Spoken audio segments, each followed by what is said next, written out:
Hey everyone, welcome to सरकारी अर्ट once again. तो इस वीडियो में जो है मैं आपसे बी के साथ एक इंपॉर्टेंट डिस्कशन करने वाला हूं जो कि उत्तराखंड के बीएससी पैरामेडिकल एंट्रेंस एग्जाम से रिलेटेड रहने वाला है। ठीक है, तो उत्तराखंड के जो बीएससी पैरामेडिकल है और एमएससी पैरामेडिकल है उसका जो एप्लीकेशन फॉर्म है वो रिलीज यहाँ पर हो चुका है। ठीक है, तो बीएससी और एमएससी पैरामेडिकल दोनों की ही इन्फॉर्मेशन मैं शेयर करूंगा क्योंकि उनका कॉमन ब्रोशर दिया गया है। ओके, और बीएससी नर्सिंग पे मैंने वीडियो अपलोड कर दी थी, तो कल रात से जो है आपके एप्लीकेशन फॉर्म स्टार्ट हो चुके हैं। एप्लीकेशन फॉर्म अभी एक आध दिन रुक जाना, मैं वीडियो कल जो है अपलोड कर दूंगा एप्लीकेशन फॉर्म किस तरीके से फिल करना है, तो उसके बाद आपको पता चल जाएगा कैसे फिल करना है। उसको देखने के बाद जो है आप अपना एप्लीकेशन फॉर्म फिल कर लेना। ठीक है, कोई भी जो है जल्दबाजी करने की जरूरत नहीं है बिल्कुल भी, ताकि आपसे कोई भी गलती ना हो। तो यहाँ पर जो है हम लोग पैरामेडिकल का बैचलर्स और जो मास्टर्स है उन दोनों ही कोर्सेज के एंट्रेंस एग्जाम के बारे में इंफॉर्मेशन देखने वाले हैं। ठीक है, और बाकी रात में जो है मैं एएनएम और जीएनएम की वीडियोस भी डाल दूंगा, तो वो भी आप देख लेना जिसको देखनी है। तो यहाँ पर जो है एप्लीकेशन फॉर्म 2 मई यानी कि कल से स्टार्ट हो चुका है और 25 मई 2023 जो है वो उसकी लास्ट डेट रहने वाली है। और यहाँ पर जो एडमिट कार्ड है वो आप 1 जून को जो 1 जून से मतलब डाउनलोड स्टार्ट हो जाएगा एडमिट कार्ड। तो 1 जून को जो आपका एडमिट कार्ड आ जाएगा उसके बाद से आप डाउनलोड यहाँ पर कर सकते हैं। बाकी एग्जाम डेट की अगर बात करें तो एग्जाम जो है वो आपको यहाँ पर 10 जून को यहाँ पर जो है आपका एग्जाम रखा जा रहा है। ठीक है, तो 10 जून 2023 को आपको यहाँ पर एग्जाम होगा और 11 जून को जो है बीएससी नर्सिंग का एंट्रेंस एग्जाम है। तो आप दोनों के लिए एलिजिबल हो, दोनों फॉर्म आप फिल कर सकते हो। और मेरी एडवाइस आपको यही रहेगी कि आप दोनों का फॉर्म फिल करो। सपोज अगर बीएससी नर्सिंग में नहीं होता तो एटलीस्ट पैरामेडिकल में हो जाए। मतलब ये है कि आप खाली एक फॉर्म अगर फिल करोगे तो ये है कि आपकी अपॉर्चुनिटीज काफी कम हो जाएंगे। ठीक है, और अगर आप 2 के लिए फिल करते हो, सपोज एक जगह नहीं हो रहा तो दूसरे का भी आपके पास चांस रहेगा। ठीक है, तो ये मेरी एक पर्सनल एडवाइस है कि आप अगर अप्लाई करना चाहो तो वो आपके ऊपर है। आप अपनी फाइनेंशियल कंडीशन देखो, उसके अकॉर्डिंग आपको सोचना है कि आप कितना कर सकते हो। क्लियर है? तो ये चीज हो गई। 10 जून को जो आपका एग्जाम रहेगा, 11 जून को जो है बीएससी नर्सिंग का एंट्रेंस एग्जाम है। ठीक है, अब यहां पर देख लेते हैं कुछ और इंपॉर्टेंट चीजें। तो यहां लिखा है शैक्षणिक सत्र 2023-24 हेतु विभिन्न पैरामेडिकल पाठ्यक्रमों। ठीक है, जैसे कि आपका हो गया बीएससी एमएलटी। एमएलटी क्या होता है? Medical lab technology. फिर है आपका बीएमआरटी। ठीक है, बीएमआरटीएस जो ये आपका क्या बोलते हैं रेडियोथेरेपी टेक्नीशियन है, वो कोर्स हो गया। फिर है बीएससी ऑप्टोमेट्री और बीएससी मेडिकल माइक्रोबायोलॉजी। फिर आपका बीपीटीए कोर्स है, बीओटीटीए यानी कि ऑपरेशन थिएटर टेक्नीशियन। और diploma in medical lab technology यानी कि डीएमएलटी है। फिर डिप्लोमा इन एक्सरे टेक्नीशियन है, यानी कि आपका ये एक्सरे टेक्नीशियन वाला कोर्स हो गया डिप्लोमा। और उसके बाद जो है डिप्लोमा इन ऑप्टोमेट्री है। फिर एमएससी एमएलटी है, यानी कि मेडिकल लैब टेक्नोलॉजी में जो है आपका एमएससी कर सकते हैं मास्टर कोर्स, जिसने अपना बैचलर्स कंप्लीट किया है वो लोग। ठीक है, और एमपीटी है यानी कि मास्टर्स इन फिजियोथेरेपी हो गया। क्लियर है?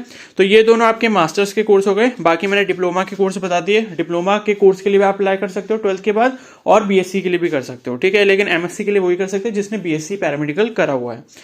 तो ये चीज क्लियर हो गई। और यहाँ पर जो है उत्तराखंड प्री एएनएम एवं जीएनएम नर्सिंग प्रवेश परीक्षा 2023 का आयोजन 10 जून 2023 को निर्धारित समयावधि में देहरादून। ये आपके मतलब कोर्सेज जो भी दिए हुए हैं। ठीक है, ये इन्होंने पता नहीं एएनएम और जीएनएम क्यों डाल दिया यहाँ पे, मुझे नहीं पता। ठीक है, तो मतलब वही होगा कि इनके अलावा ये कोर्सेज के लिए भी एंट्रेंस एग्जाम आपका कंडक्ट होगा। ठीक है, तो सेंटर देखो कहाँ कहाँ पर होगा। देहरादून में होगा, श्रीनगर गढ़वाल में होगा, नई टिहरी, हल्द्वानी, पिथौरागढ़, हरिद्वार, उत्तरकाशी और अल्मोड़ा। ठीक है, तो ये आपके एग्जाम सेंटर्स यहाँ पर होने वाले हैं।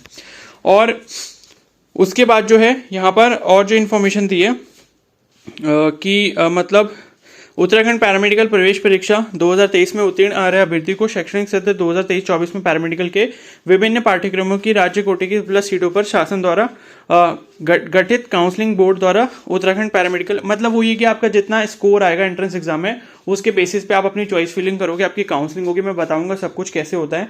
ठीक है, और उसके बाद जो उसके अकॉर्डिंग आपको यहाँ पर सीट दी जाएगी। क्लियर है? और उसके बाद है बाकी ये एंट्रेंस एग्जाम की फीस देख लो, जो ये पॉइंट नंबर 2.5 लिखा हुआ है। तो ओबीसी और जो जनरल कैटेगरी है उनके लिए 2000 रुपीज है, और एससी और एसटी और ईडब्ल्यूएस के लिए जो है 1500 रुपीज रहेगी। ठीक है, तो ये आपकी एग्जाम फीस के बारे में हो गया। और बाकी ये है कि अगर आपको करेक्शन वगैरह करना होगा तो 200 रुपीज जो है वो आप देकर अपने फॉर्म में करेक्शन कर सकते हो, इनकेस आपसे फॉर्म में कोई गलती हो जाती है उसके बाद। ठीक है, और ओएमआर शीट पे आपका पेपर रहेगा, ऑफलाइन मोड में पेपर होगा। और यहाँ पर जो है ठीक है, अभी एग्जाम पैटर्न के बारे में हम लोग आगे डिस्कस करेंगे, क्या क्या सिलेबस आपसे पूछा जाता है। तो ऑफलाइन पेपर यहाँ पर नहीं होगा, पेन एंड पेपर मोड में आपका पेपर यहाँ पर रहने वाला है। और इसके बाद जो है ये इसकी ऑफिशियल वेबसाइट है hnbmu.ac.in, इसी पे जाके आपको अप्लाई करना होगा। सब कुछ मैं बताऊंगा अप्लाई कैसे करना है, तो उसमें आपको बिल्कुल भी जल्दीबाजी करने की ज़रूरत नहीं है, ठीक है। और यहाँ पर जो है अब यहाँ पर जो है एज लिमिट वगैरह की बात कर लेते हैं। तो देखो लिखा है पैरामेडिकल परीक्षा के अभ्यर्थी की आयु न्यूनतम 17 वर्ष दिनांक 31/12/2000 को पूर्ण होनी आवश्यक है, ठीक है। तो मिनिमम एज क्राइटेरिया जो यहाँ पर दिए, मिनिमम एज जो है वो आपकी 17 ईयर्स होनी चाहिए, मैक्सिमम का कोई लिमिट यहाँ पर नहीं है। और 17 साल जो है वो आपकी 31 दिसंबर 2023 तक पूरी हो जानी चाहिए। अब बात करते हैं एजुकेशनल क्वालिफिकेशन आपको क्या चाहिए होगी बीएससी पैरामेडिकल के लिए, ठीक है। तो बीएससी पैरामेडिकल जो आप करोगे अंडर ग्रेजुएट कोर्स या बैचलर्स कोर्स, तो उसके लिए क्या क्या चाहिए। तो पहला तो ये है कि उत्तराखंड राज्य के ऐसे स्थायी या मूल निवासी अभ्यर्थी जिनके द्वारा हाई स्कूल तथा 10+2 अथवा समकक्ष दोनों परीक्षाएं उत्तराखंड राज्य में स्थित किसी भी बोर्ड से, ये जो भी लिखे हैं उससे की हो, ठीक है।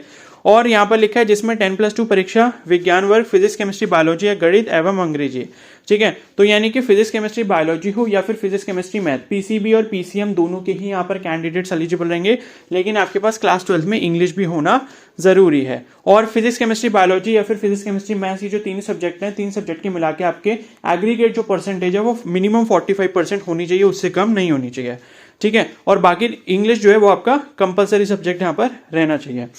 और डिप्लोमा वर्ग के लिए भी यही लिखा है, डिप्लोमा पाठ्यक्रम हेतु भी यही लिखा है कि फिजिक्स केमिस्ट्री बायोलॉजी जो है उसमें आपका मिनिमम 45% होना चाहिए, ठीक है। और आई थिंक डिप्लोमा वालों के लिए मैथ्स वाले पता नहीं एलिजिबल है या नहीं, क्योंकि यहाँ पर ये लिखा है कि परीक्षा विज्ञान वर्ग फिजिक्स केमिस्ट्री बायोलॉजी, उसमें गणित का ऑप्शन यहाँ पर नहीं दिया है। तो मे भी ऐसा हो सकता है कि डिप्लोमा कोर्सेज के लिए एलिजिबल ना हो, जो मैथ्स वाले कैंडिडेट्स हैं वो सिर्फ बीएससी पैरामेडिकल के लिए एलिजिबल हैं, ठीक है। और दूसरी चीज़ ये लिखी है कि पहली कंडीशन तो ये हो गई कि आप उत्तराखंड का आपके पास डोमिसाइल है और 10th और 12th आपने दोनों उत्तराखंड से किए हैं।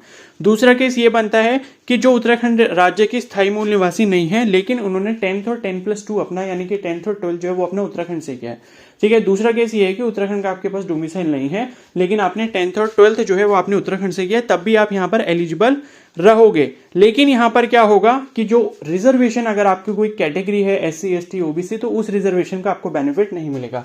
रिजर्वेशन का बेनिफिट उन्हीं कैंडिडेट्स को मिलेगा, मतलब कोई भी कैटेगरी है, सब कैटेगरी अगर किसी की है तो उसे ही मिलेगा जिसके पास उत्तराखंड का डोमिसाइल रहेगा, ठीक है। बाकी सेम चीज है वही कि फिजिक्स केमिस्ट्री बायोलॉजी होना चाहिए, फिर फिजिक्स केमिस्ट्री मैथ्स इंग्लिश भी होना चाहिए साथ में, और उन तीनों की जो परसेंटेज है वो मिनिमम 45 यहाँ पर रहनी चाहिए।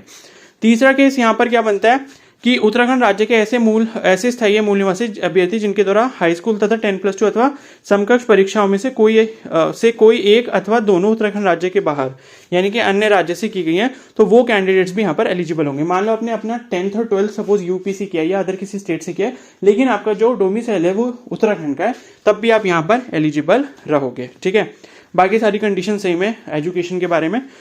और उसके बाद यहाँ पर लिखा है कि मतलब ये है कि वे अभ्यर्थी जो वर्ष 2023 में 12वीं या इंटरमीडिएट की परीक्षा में सम्मिलित हुए हैं एवं जिनका परीक्षा परिणाम विश्वविद्यालय द्वारा नर्सिंग प्रवेश परीक्षा 2023 के लिए पंजीकरण हेतु निर्धारित अंतिम तिथि तक घोषित नहीं हुआ है, वे अभ्यर्थी भी नर्सिंग परीक्षा में सम्मिलित हो सकते हैं। मतलब जिनका क्लास 12 का रिजल्ट अभी नहीं आया वो कैंडिडेट्स भी यहाँ पर एलिजिबल रहेंगे, यानी कि 2023 में जिसने अपना क्लास 12 का एग्जाम दिया है, ठीक है।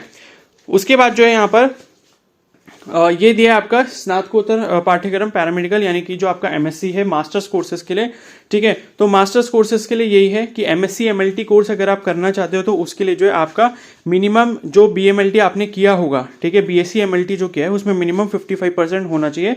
साथ में उत्तराखंड का जो डोमिसाइल है वो आपके पास होना चाहिए।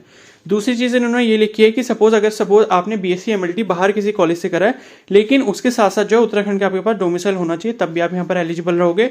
और MSc MLT के लिए एक और कंडीशन भी यहाँ पर दी है कि जो मूल या फिर स्थायी निवासी नहीं है, मतलब जिनके पास उत्तराखंड का डोमिसाइल नहीं है, लेकिन उन्होंने जो है BSc MLT जो है वो उत्तराखंड के किसी भी कॉलेज से किया है, ठीक है, तो वो कैंडिडेट्स भी MSc MLT के लिए अप्लाई कर सकते हैं।